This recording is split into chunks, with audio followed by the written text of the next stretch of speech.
বন্ধুরা, আজকে আমি আমার ভিডিওতে একটি অ্যাপসের কথা বলবো। অ্যাপসটির নাম হচ্ছে টুকটুক।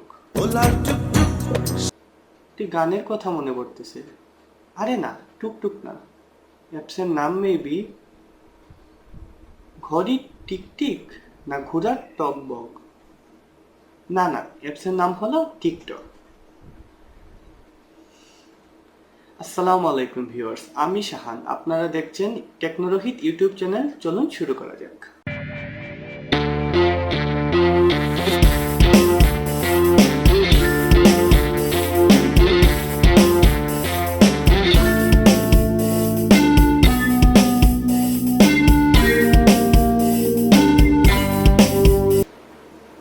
বন্ধুরা, টিকটক আসলে জিনিসটা কি? আপনারা সবাই আমার মনে হয় এই টিকটক অ্যাপসটা নিয়ে জানেন। আজকে আমি আমার ভিডিওতে এই টিকটক অ্যাপস নিয়ে কথা বলবো। বর্তমানে এটা একটি ট্রেন্ডিং বিষয় যে টিকটক ভার্সেস ইউটিউব। আসলে এরকম কিছু না। টিকটক এমন একটি অ্যাপ যার মাধ্যমে আপনি হয়তো 30 সেকেন্ডে বা 15 সেকেন্ডের একটি ক্লিপিং, হয়তো এটি কোনো ছবির ক্লিপিং বা কমেডি ক্লিপিং, একটা গানের একটা ক্লিপ, এগুলো আপনার ব্যাকগ্রাউন্ডে বাজবে, আপনি এটার সাথে মানে অ্যাক্টিং করবেন। এই অ্যাপসটাই আসলেই মানে এই অ্যাপসটাকেই টিকটক বলে। এই অ্যাপসের মাধ্যমে এই কাজগুলো আসলে করা যায়। এখন বর্তমানে কথা হলো যে এই অ্যাপসটার খারাপ দিক, ভালো দিক। এখন যদি আপনারা এই অ্যাপসের ভালো দিক বলেন, কোনো কিছু আসলে খুঁজে পাবেন না। কারণ বর্তমানে একটা মানে ওয়ার্ল্ড ওয়াইডই একটা চলতেছে একটা জিনিস যে হ্যাশট্যাগ ব্যান টিকটক। টিকটককে ব্যান করার জন্য অলমোস্ট অনেক দেশেই মানে অনেক স্টেপ নেওয়া হচ্ছে। কারণ বর্তমানে দেখা যাচ্ছে যুব সমাজ আর যে বাচ্চাদের আসলে কিছু একটা দল অনেক বেশি মানে ঝুঁকে পড়তেছে যে টিকটকের প্রতি। তারা সবাই প্রতিদিনই একটা দুইটা টিকটক ভিডিও করতেছে, বাসায় করতেছে, বাইরে করতেছে, সব জায়গায় করতেছে। অনেক মানুষকে হেরাসও করতেছে এর মাধ্যমে।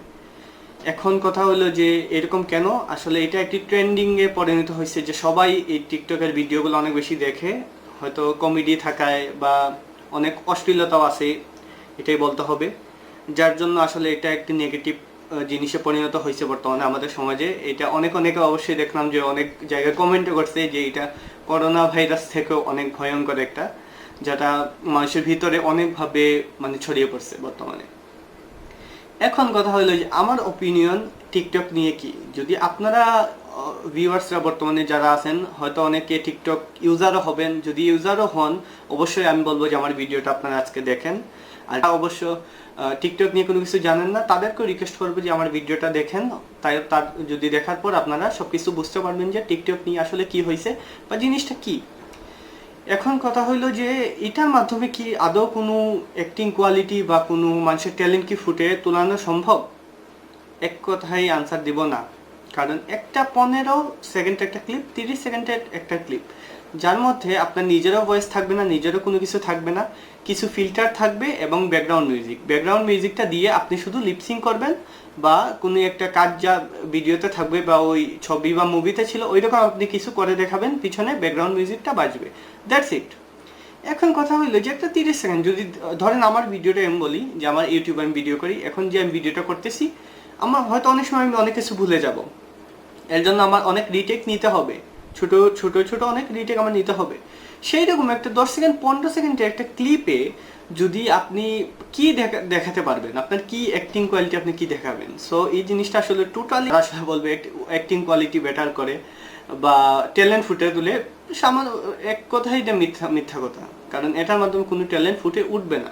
আরেকটা কথা যে ইনকামের, আসলে আপনারা যদি ইউটিউব দেখেন, ইউটিউব একটা প্ল্যাটফর্ম, ভালো প্ল্যাটফর্ম। সবাই যদি নিজে আপনার ট্যালেন্ট থাকে, আপনি মানুষকে হেল্প করতে পারেন, আপনার আইডিয়া কন্টেন্ট নিয়ে আসতে পারেন, অবশ্যই আপনি ইউটিউব থেকে এক সময় আপনার কেরিয়ার আপনি করতে পারবেন। কারণ আর সেটার সাথে যদি আপনি টিকটকের কথা বলেন, এটা কোনো বেনিফিট নেই বা কোনো এটা প্ল্যাটফর্মও না, শুধু একটা ভিডিও বানিয়ে আপনি আপনার কেরিয়ার নষ্ট করবেন। আমাদের দেশের প্রেক্ষাপটে যদি আমি দেখি, ইউটিউব ইউজার কারা? আসলে 12 থেকে শুরু হয় এবং ম্যাক্সিমাম 15 থেকে 25 পর্যন্ত তারাই টিকটক ইউজার। 25-এর পরে যদি আপনি ধরেন তা 5 থেকে 10%-এর ভিতর, তাহলে আপনি বুঝতে পারবেন যারা ম্যাক্সিমাম ইউজার তারা কিছু বলতে গেলে চাইল্ড, বাকিরা ম্যাক্সিমাম তরুণ, তাহলে আমাদের যুব সমাজ এখন কেন আমরা যুব সমাজের দ্বারা এখন উন্নত কাজ করার জন্য তারা এখন ব্যস্ত থাকার সময় তারা যদি এখন টিকটক নিয়ে ঘরে বসে থাকে আর ভিডিও বানায়, তাইলে কি এটা কি একটা সমাজের জন্য ভালো দিক? অবশ্যই না। তাইলে অবশ্যই আমরা এই চেষ্টা করতে হবে বা আমরা সবাই এই জিনিসটার পক্ষে থাকতে হবে যে টিকটককে অবশ্যই আমাদের দেশের জন্য হলেও ব্যান করতে হবে। আরও কিছু প্রাইভেসি ম্যাটার আছে, যে আপনি যে প্রাইভেসি দিলেন, আপনার ভিডিও দিলেন, সব কিছু দিলেন, জিনিসটা ওরা চায়নার কাছে বিক্রিও করে দিতে পারে, কোনো কিছু করার নেই, আপনার পার্সোনাল ইনফরমেশনও বিক্রি হয়ে যেতে পারে। আর দেশের ক্ষতি তো আপনি আপনার নিজের ক্ষতি করতেছেন। এখন আপনাদের হইলো লার্নিং পিরিয়ড, আপনার পড়াশোনার সময়ের সময় আপনি যদি ছাদে গিয়ে বাইরে গিয়ে টিকটক ভিডিও করেন, তাইলে কি আপনার কি কোনো লাভ হবে? আপনার ফিউচারে কিছু হবে? আমি একটা উদাহরণস্বরূপ দিয়ে দিই, যে একটা মেয়ে যদি টিকটকে ভিডিও করে, বর্তমানে ভিডিও করতেছে, ফেমাস, সব কিছু ধরেন, 1 বছর 2 বছর পর তার তো বিয়ে হবে, তখনই যদি ছেলের পক্ষের কেউ যদি ওর আগের টিকটকের ভিডিওগুলো দেখে থাকে, তাহলে কি প্রবলেম সৃষ্টি হবে না? ছেলের ক্ষেত্রেও সেম। একটা ছেলে এখন ভালো জায়গায় পড়াশোনা করার জন্য যাবে বা কোনো কোম্পানিতে যাবে, এখন যদি তার ব্যাকগ্রাউন্ডে দেখা যায় যে সে আগে টিকটক ভিডিও করতো, এটার প্রভাব আপনারাই বলুন যে কিভাবে পড়বে। যে ফ্যাক্ট আসলেও যে অশ্লীল ভিডিও করা, ভিডিওর জন্য আসলেই টিকটকের প্রতি এখন আসলে মানুষের খারাপ দিকটা বেশি চলে আসছে, বিকজ যে অশ্লীলতা বেশি ছেয়ে গেছে টিকটক।